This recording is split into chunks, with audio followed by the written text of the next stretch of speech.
أهلا بكم. لم تكن أبدا كاتبة قصة فرانكشتاين الكاتبة ماري شيلي تتوقع أنه سوف يأتي يوم يستطيع الإنسان فيه القيام بنقل وتركيب أعضاء بشرية من شخص لآخر على أرض الواقع، وخاصة عملية نقل الرأس. ولكن حتى الآن وبعد 200 عام من صدور قصة فرانكشتاين ما زال الأمر يبدو وكأنه ضربا من الخيال. فقد تخيل أنه في المستقبل القريب قد يستطيع الأغنياء العجائز نقل رؤوسهم إلى أجسام شابة. وإذا نجحت الفكرة إذن فهل يمكن لشخص أن يعيش كذلك للأبد؟ يبدو الأمر مخيفا إلى حد كبير، ولكن إن نجحت أول عملية زرع رأس بالفعل فستكون فوائد الأمر أكثر من كونه مخيفا، وهذا ما سنتناوله بالشرح والمناقشة اليوم. ابقوا معنا.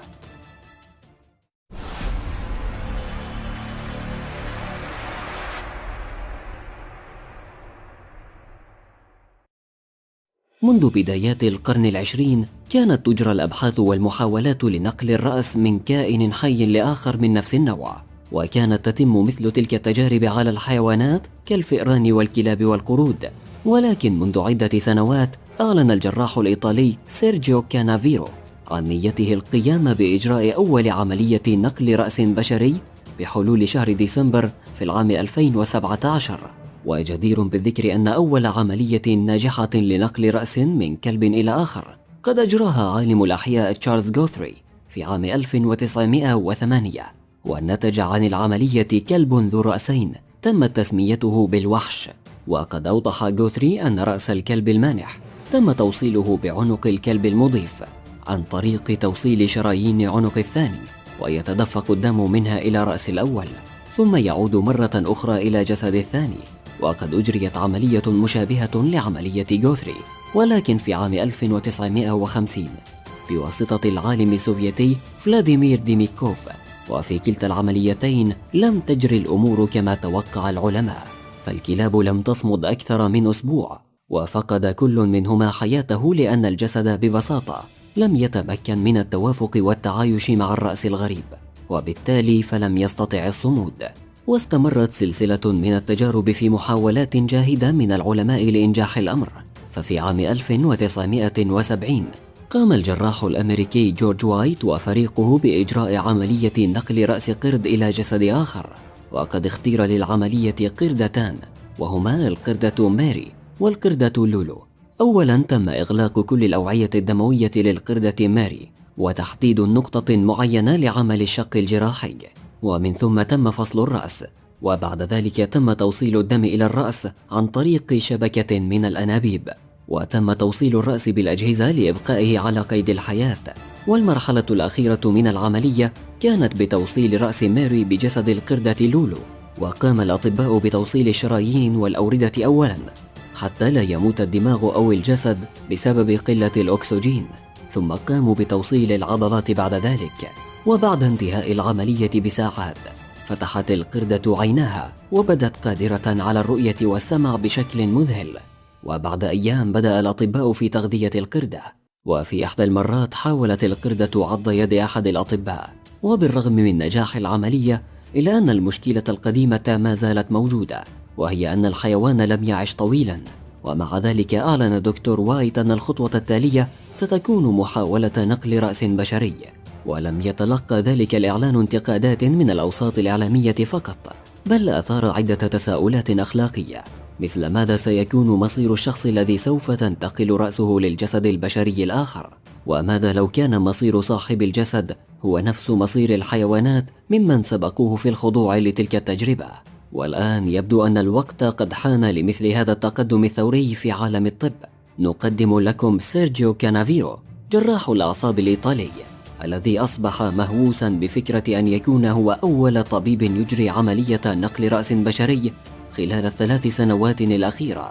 وقد أعلن كانافيرو عن خطته في عام 2013، وقد قوبل ذلك الإعلان بضجة إعلامية مليئة بالحذر والخوف والسخرية أحيانا، لكن ذلك كان متوقعا. وقد تبين أن الطبيب الإيطالي كان هو الأكثر نجاحا من سابقيه في مجال عمليات نقل الرأس للحيوانات. وقد نشر الطبيب بثا مباشرا على الإنترنت أثناء قيامه بعملية نقل رأس لفأرين وكلبين، وكان ذلك هو رده على منتقديه.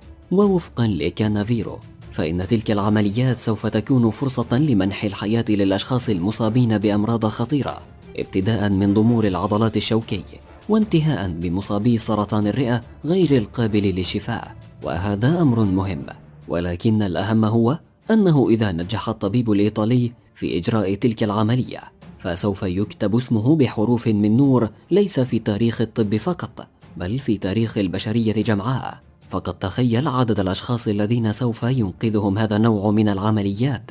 لكن ما هو أصعب جزء في عملية كهذه؟ من وجهة نظر علمية يمكننا القول أن أصعب جزء هو الجزء الذي يتضمن توصيل الحبل الشوكي بالدماغ. ويقول الأطباء أنه في حال تنفيذ هذا النوع من الجراحة على الإنسان فيمكن بسهولة توصيل العمود الفقري بالرأس، كما يمكن الحفاظ على الوظائف الحيوية للدماغ كما لو كانت عملية زرع عضو من جسد في آخر. ولكن الرأس ليست عضوا بل نظام مستقل به عدة أعضاء، وبذلك فتصبح مخاطر عملية نقل الرأس أكثر بكثير من مخاطر زراعة أي عضو آخر. بالإضافة إلى أن الرأس تحوي المخ، والذي يبدو أنه من المستحيل أن يتم نقله بدون وقوع أي أضرار في خلاياه. ومع ذلك فقد أكد الدكتور كانافيرو أن نسبة نجاح العملية من الممكن أن تصل إلى 90%، وادعى أيضا أن التقنية المطلوبة لنجاح عملية كهذه قد ظهرت مؤخرا وهي موجودة بالفعل. وقد أوفى كانافيرو بوعوده ونجح في إجراء أول عملية نقل رأس لجثة، ويقول أنه على استعداد لتنفيذ العملية على شخص حي. ولقطع الحبل الشوكي وفصل الرأس احتاج المتخصصون إلى قاطع متطور جدا، وفي نفس الوقت قام الجراحون بالسيطرة على النزيف، وتم تبريد الرأس المنقول وجسد المتبرع قبل العملية بهدف إطالة حياة الخلايا وللحول دون موت المخ. ولتوصيل الحبل الشوكي تم استخدام مادة البولي إيثيلين، ومن المفترض أن تلك المادة تعمل على توصيل نهايات الأعصاب المنفصلة. وقد تتطلب إجراء العملية مئات الجراحين للعمل لمدة 36 ساعة متواصلة، بالإضافة إلى تمويل وصل إلى 15 مليون دولار. وقد أبدت الحكومة الصينية موافقتها على تمويل العملية، وبما أن التمويل صيني فبالتالي أول مريض أجريت له العملية هو مواطن صيني، وليس كما أعلن من قبل أن أول مريض هو الروسي فاليري سبيدروف المصاب بمرض نادر وهو ضمور العضلات والمعروف أيضا بمرض هوفمان. والآن وبعدما أعلن كانافيرو عن استعداده للقيام بإجراء عملية نقل الرأس لشخص حي، علينا التساؤل هنا بإلحاح عما سوف يشعر به الشخص عندما يحصل على جسد جديد له رأسه. هل ستتغير شخصيته؟ أو ربما يكون شعورا غير معتاد فقط؟ فقد حذر بعض العلماء من أن تلك العمليات من الممكن أن تؤدي إلى نوع غير مألوف من الاضطراب العقلي. وانتقد كانافيرو تلك التحذيرات مؤكدا أن عملية نقل الرأس تشبه عملية زرع الوجه، حيث أن الوجه هو صورة الإنسان.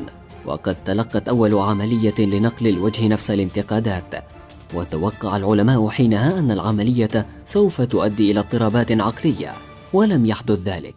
وبعد 46 عاما من إجراء أول عملية زرع للوجه أصبحنا واثقين تماما أن الأشخاص الذين أجريت لهم عملية زرع الوجه لم يتأثروا نفسيا أو عقليا، وبالتالي فمن وجهة النظر النفسية لن يكون هناك شك في ألا يستطيع الشخص المانح للرأس التعامل مع المظهر الجديد، لكن هناك احتمال ألا يستطيع المخ التعرف على الجسد الجديد ويظل محتفظا بإشارات وذكريات الجسد القديم، وبالتالي ربما يكون الجسد الجديد بالنسبة للمخ مجرد شبح. وكل هذه مجرد احتمالات، ولن نعرف ما الذي سوف يحدث إلا بعد إجراء العملية بالفعل. شكرا على المشاهدة، وأخبرونا في التعليقات هل أنتم مع أم ضد ذلك النوع من العمليات؟ وهل تتوقعون نجاح عملية نقل الرأس على شخص حي أم لا؟ ولا تنسوا إذا أعجبكم الفيديو اضغطوا لايك وشاركوه مع أصدقائكم على مواقع التواصل الاجتماعي، وللمزيد اشتركوا بالقناة. إلى اللقاء.